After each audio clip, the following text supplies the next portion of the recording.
"This isn't personal," he said, eyes still on the screen in front of him. It was a performance, the kind you deliver when you've already made the decision and now need to soften the language to make yourself feel less guilty. I didn't interrupt. I'd sat through enough of these to know that the script always came with the same pauses and the same justifications. Across the desk, a new org chart was displayed. Leaner, flatter, more forward-looking. My name wasn't on it. "We just need to start investing in next-tier leadership," he added. "People with longer runways, fresh perspectives."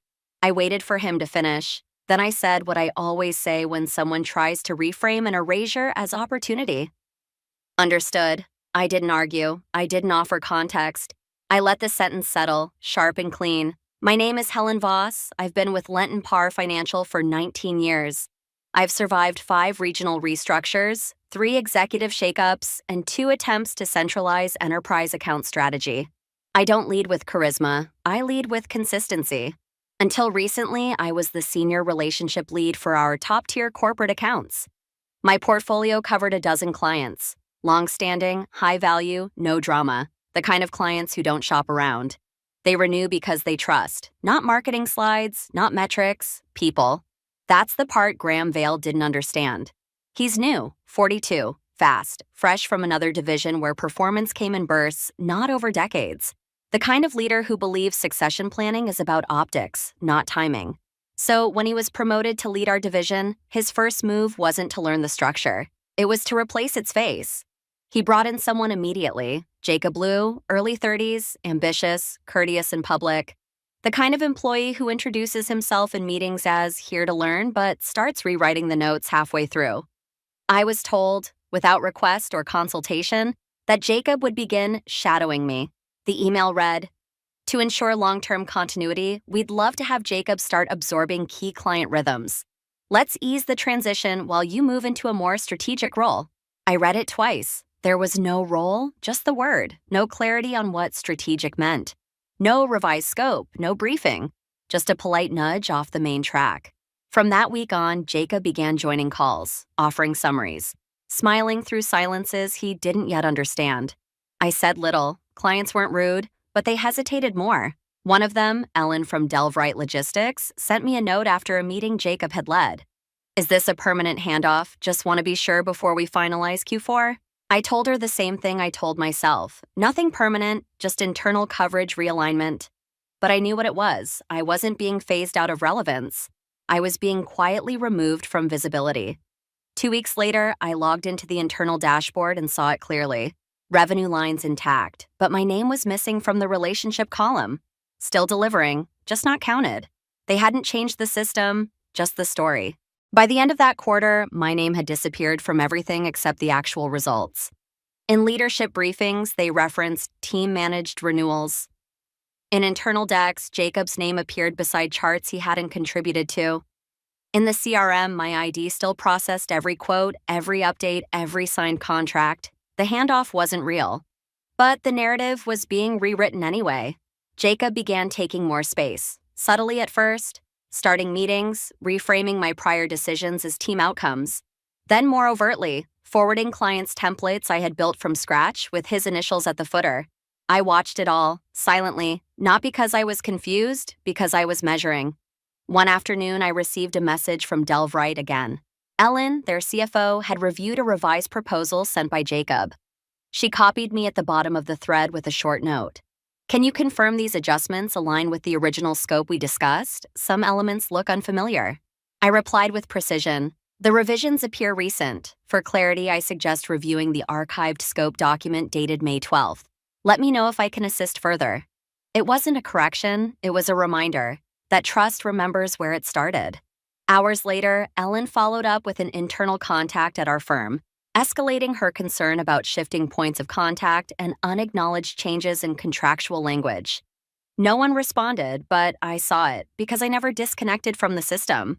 They had removed my name, not my access. Another client, Holston Freight, delayed a renewal signature. No explanation, no protest, just silence. In this business, silence isn't apathy, it's uncertainty, and uncertainty spreads. Meanwhile, Graham invited me to a brief check-in. The kind that pretends to care but exists to finalize your exit without saying the word. "We're grateful for your stability," he said, "but at this stage in your career, it's more impactful to guide than to execute." He meant, "Stop being visible, let the new names take credit." I nodded once. Then I went back to my desk and started building a private log. It wasn't dramatic, just columns, client name, system assigned revenue, last point of contact, response lag, signature delay, renewal source, 12 accounts, 18.2 million in active value. All still mapped, technically, functionally, operationally, to me. I hadn't blocked the transition. I just hadn't handed over what no one had earned. They had removed me from the story. But the clients hadn't followed. And soon, that would become harder to explain. I didn't announce what I was doing, I just started. There's a kind of clarity that settles in once you've been erased publicly but left connected quietly. It becomes easier to see which parts of the structure were performative and which ones still depend on you to function. I opened the dashboard they no longer thought I used. Nothing had been reassigned. The access logs told the truth. Every revenue stream tied to my old book still linked back to my ID. The change they made was cosmetic. A headline, a presentation slide. But the weight still routed through me. I began rebuilding a private map, not a grievance list, just facts. Contract by contract, I noted the origin path, active contact, client renewal cycles, timing of deliverables, and the people currently presenting those accounts as theirs. It wasn't hard to see the gaps. Jacob had fronted 5 of the top enterprise clients in the last round of leadership updates.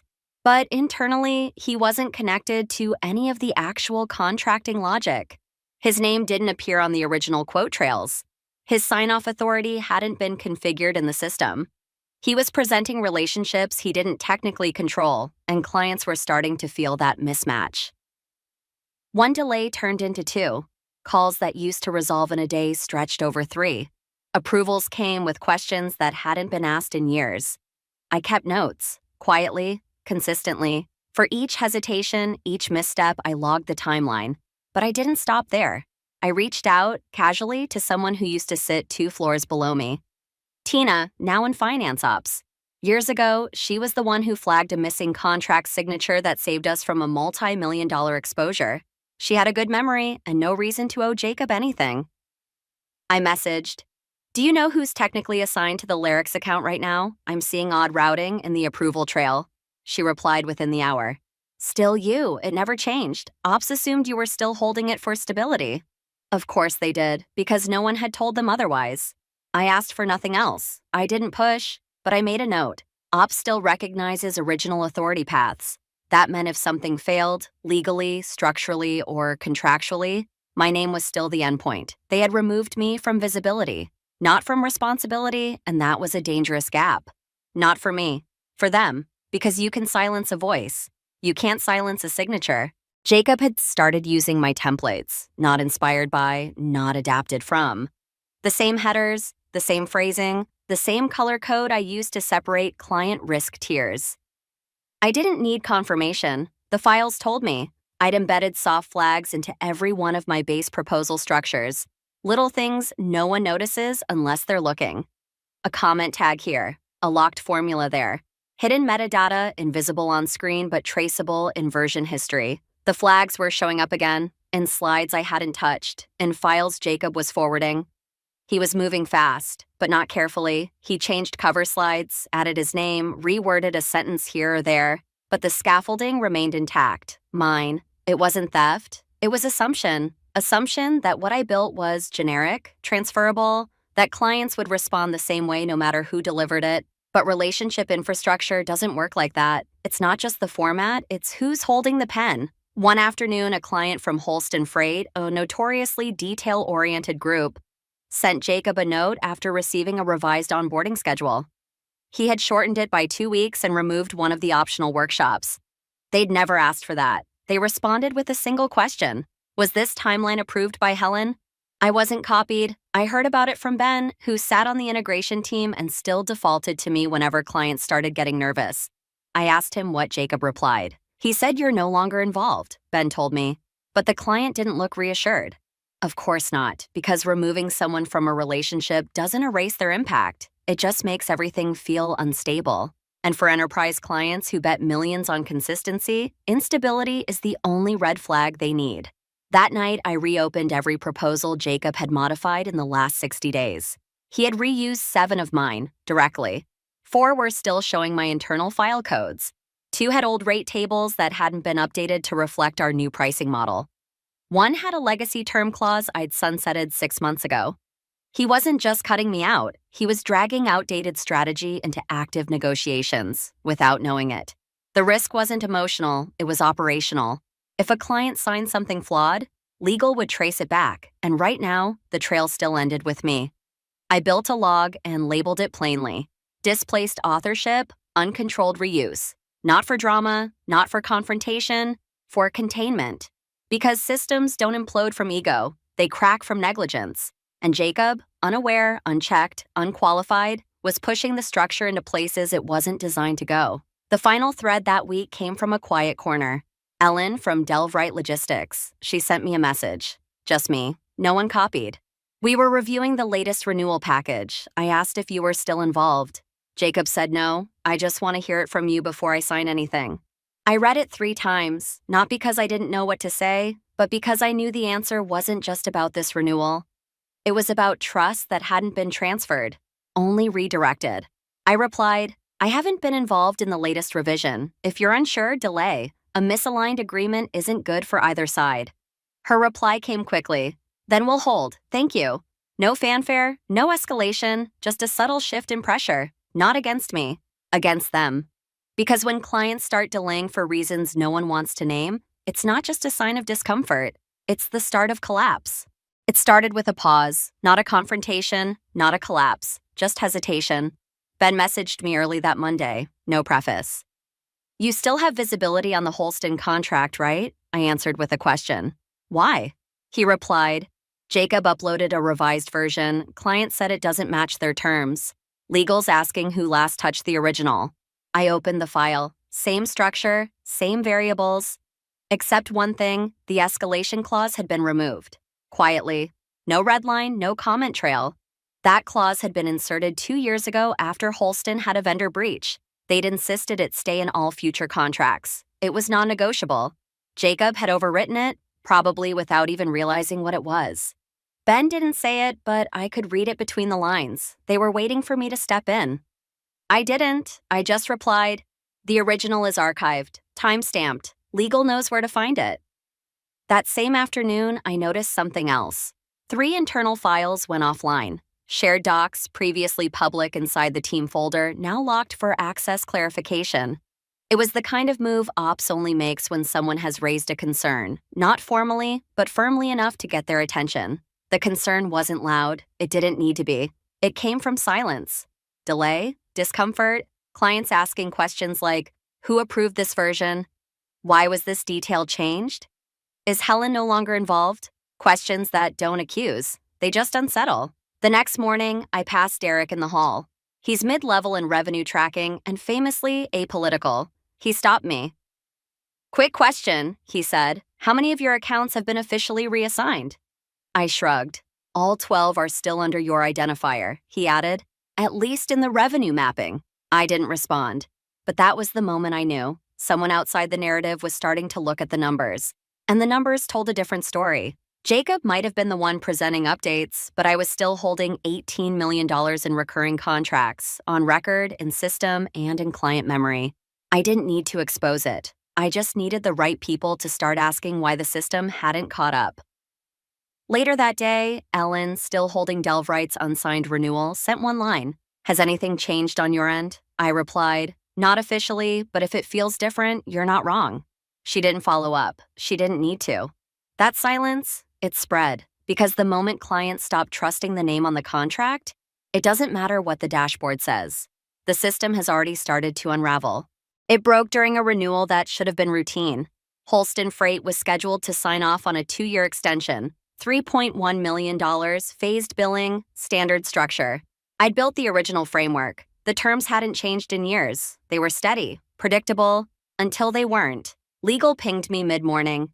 Do you have a record of Holston's escalation clause being redlined last month? I didn't need to check. It wasn't. That clause was never removed. It was required post-2021. They'll flag the omission immediately. Silence on the other end. Then, They already did. Jacob had finalized a version missing the clause. No one caught it before submission. Holston paused signing, not with a complaint, not with a threat, just a message. Please clarify whether Helen Voss remains associated with this agreement. If not, we'll need to revisit governance before moving forward. That was the first official fracture, not because it was loud, because it was undeniable. The document they received didn't match what they trusted. And trust in enterprise relationships is never generic. It's attached to presence, to memory, to names. I wasn't CC'd on the response chain, but the next day, I saw something shift. The client portal for Holston changed status, pending clarification. The revenue projection dashboard showed a temporary dip. Jacob's access to shared proposal folders was restricted to view only. Ben messaged me. They're asking who signed off on the edits. No one wants to raise their hand. Of course not, because the edits weren't the problem. The absence was. The system had moved forward without realigning authority. They handed off visibility, not responsibility. And now, the gap between those two was widening. Derek from finance pinged me the same afternoon. Just confirming you're still technically listed as owner on Holston, Delvright, and Altair, correct? Correct, I replied. Then, after a pause, and if that changes, there'll be system-wide risk. No one's holding the continuity trails but me. He didn't respond right away. Then, that explains a lot. Later that week, I noticed something strange. Ellen from Delvright hadn't followed up on her renewal, but the document had been downloaded 3 times from 3 different IPs inside our firm. No one signed it, no one sent it back. They were studying it not to approve, to understand what they'd let slip. Because that's what happens when systems are forced to explain decisions they never documented. They stall, they hesitate, then they start to search for someone who still remembers how it worked before the memory was erased. And all the search results still pointed to me. The subject line was neutral. Clarification meeting, client continuity, sent by HR. No agenda attached, just a time, a room, and a list of names. Mine was last. When I arrived, the table was already full. Legal, revenue ops, compliance, 2 from HR. No one looked up right away. The energy was sharp but unfocused, like a team preparing to own a problem they hadn't yet figured out how to name. One of the HR leads, Carly, mid-level, polished, careful, finally spoke. Thanks for making time, Helen. We're doing a quick continuity sweep based on recent client concerns. She said it like it was a routine audit, but nothing about this was routine. Specifically, she continued, Holston Freight and Delvright Logistics have delayed renewals citing a breakdown in continuity. Both referenced your name directly. I nodded. Yes, I received inquiries from both. Were you involved in the updated proposals? No. She glanced at the others. But you were previously responsible for those accounts? I opened my folder, slid a single sheet across the table. 12 enterprise accounts, I said evenly. 18.2 million in active value. Current system ownership, still mapped to my user ID. No formal reassignment documentation submitted. No record of client-facing communication about the transition. And no system log reflecting transfer of contracting authority. No one moved, so I kept going. Holston's escalation clause was removed without negotiation. Delvright flagged language inconsistencies between current drafts and historical agreements. Both clients referenced my absence as a point of concern. Not because they prefer me, but because they remember who was in the room when trust was established. That landed, because trust doesn't exit quietly. It leaves behind gaps. And every one of those gaps was now lighting up in red on the dashboards they thought had been stabilized. Gina from legal leaned forward.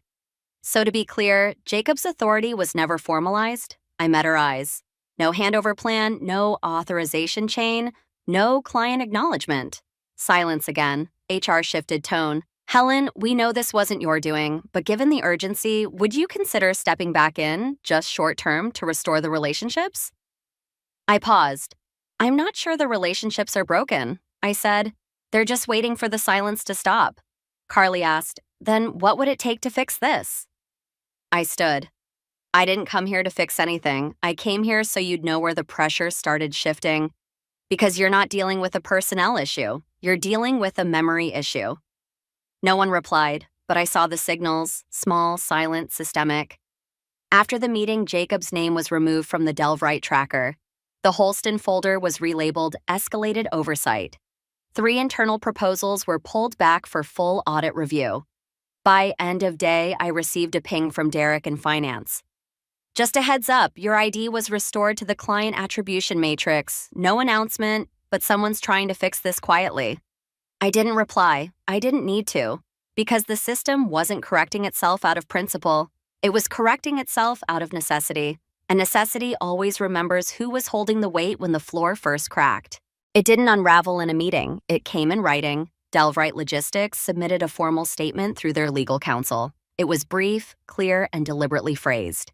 We are suspending signature on the renewal agreement until Helen Voss is confirmed, by name, as the responsible continuity lead. If not, we request a full documentation of transition reviewed by your legal department. There was no emotion in it, just the kind of structured language that makes boards nervous. It didn't matter whether they liked me. What mattered was that my absence now posed risk. The message made it to the CEO's desk that same day. He wasn't copied, but the moment a client references legal continuity in a contract worth millions, it doesn't stay buried. That Friday, 2 things happened. Jacob's name was pulled from every open file across the enterprise portfolio. Access revoked. Credentials downgraded to read-only. And Graham, the manager who'd assured everyone the next tier was ready, was suddenly listed as on leave. No context, no explanation, just a line in an internal memo. Temporarily stepping away for personal matters. No one asked me anything. They didn't need to. The system was already shifting. Quietly, but decisively. 3 contracts I'd written were reactivated. My versions, untouched, fully intact, my formatting returned to the client-facing decks. My original language appeared again in the proposals. They didn't say my name, but they used my words. Revenue Ops launched a continuity risk sweep. Legal pulled Jacob's last 12 file modifications and flagged 5 for irregular edit trails. Compliance reopened 2 deal folders, citing lack of documented handover. No one called it a failure. But everything they did was a correction. Later that evening, Derek from finance messaged me. You're being folded back into attribution. Quietly, no announcement. I told him I hadn't asked for that. He wrote back, exactly, that's what's making it work. At 6:17 p.m., a calendar request appeared from the CEO's office. Subject line, Strategic Continuity Consultation. No message, no explanation, just an invitation. I didn't respond, not out of resentment, not even from indifference, but because I knew they weren't calling me back to lead anything. They were calling because the system had stopped responding to anyone else. This was never about visibility. It was about weight, and they had built a structure on something they thought was temporary, me, without ever asking how long I'd been holding it together. Now that the signatures had stopped, now that clients were hesitating, now that proposals were bouncing back and audit logs were flagging blank handovers, they weren't looking for a leader. They were looking for memory, and memory, once removed, doesn't beg to return. It just waits, calmly, precisely, until absence becomes undeniable. I didn't return. I didn't need to. The invitations kept arriving, softly worded, wrapped in formality, always careful not to say too much. Strategic consultation. Continuity alignment. Short-term oversight support, but they all meant the same thing. Come back, quietly, fix what we thought we could carry without you. I declined every one, not out of bitterness, out of design. Because the moment you let a system believe it can replace you without understanding you, stepping back in doesn't restore clarity. It just delays the next collapse. Instead, I built something different. I joined a private advisory group, small, quiet, deliberately under the radar. We didn't brand ourselves. We didn't sell services. We mentored people the system tends to forget. Mid-career women who'd been told they were too experienced to scale. Professionals over 50, passed over for their own direct reports. People who'd outlasted narrow reorgs only to be asked to train the person meant to replace them. We met in borrowed boardrooms, off hours, whiteboards wiped clean after every session. Nothing public, nothing posted, just knowledge, shared without permission, protected without apology. In one session, a woman 10 years younger than me stood at the whiteboard with a marker in her hand. She'd been cut from the leadership pipeline at her firm because, in their words, she was more infrastructure than vision. I told her that was the best compliment they'd never meant to give. She smiled for the first time that day. Word started to spread, not loudly, but in tone. Someone from legal at my old firm reached out discreetly, then someone from ops, then a former assistant who'd moved to a vendor partner. None of them asked me to come back. They asked for things like, do you still have the approval logic you built for the Delve-Write workflow? Did you ever document the rate model Altair used in 2020? Is there a version of the escalation matrix you could still explain? I answered when I felt it mattered, and when I didn't, I said nothing. Because legacy doesn't need to be loud, it just needs to remain accessible, when everything else stops making sense. Derek messaged again. He'd been promoted quietly after finance restructured post-incident. Funny thing, he wrote, the CEO asked who built the compliance safeguards before the handover logs fell apart. Legal said they were yours. He didn't seem surprised. I told him I wasn't either, because some things are only invisible until the weight shifts. And when it does, memory returns, whether you invite it back or not. No one made a formal statement. There was no speech, no acknowledgement, no announcement tucked inside an internal newsletter. Just silence and small, incremental changes that confirmed what everyone already knew. I wasn't coming back, but I hadn't really left. They removed my title, my nameplate, my presence in the org chart. But the work stayed. The framework stayed. The systems I'd built, refined, and stewarded over nearly 2 decades kept running. Quietly, efficiently, and increasingly without attribution. I watched it happen from the outside. They reused my templates, retagged my trackers, rebranded slide decks I once spent weeks iterating for board review. They didn't claim ownership exactly, they just stopped naming the source. The language was still mine. The cadence was still mine. The logic, unmistakably, still mine. I let them use it, because at some point, legacy stops being about visibility. It becomes about structure. And structure doesn't care who gets credit. It just remembers who made it work. One afternoon, a message arrived from someone I hadn't heard from in years. A woman I once coached through a quiet demotion no one in her office acknowledged. She had just taken over a client portfolio worth $12 million. They told me to play it safe, she wrote, but when everything around them started falling apart, they handed me the keys and asked me to fix it. I used the framework you showed me. I replied with a single line, that's why you're still standing. Later that week, I received an internal memo, forwarded from someone still inside the firm. It outlined a new initiative. Strategic continuity, a review of legacy systems and the people who built them. The phrasing was clinical. There were no names listed, but I didn't need to be mentioned. The memo itself was evidence. The same leadership that once labeled me too close to retirement was now building entire programs around the very thing they tried to delete. Experience they didn't understand until it was gone. I didn't answer. There was nothing left to correct, because by then the absence had spoken louder than any report ever could. Systems began flagging the handovers they never documented. Clients quietly asked whether I was still reachable. New hires requested copies of templates they had been told were outdated.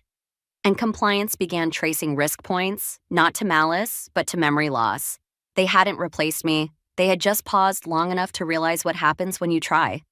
At the final mentoring session of the year, someone asked me what it felt like, watching the system I helped build try to carry on without me. I said, legacy isn't what you leave behind, it's what won't run without you. And that was enough, because I didn't need my name restored, I didn't need the office back. All I needed was the truth to outlast the version of the story they tried to write without me. And it did, not through applause, not through vindication, but through function.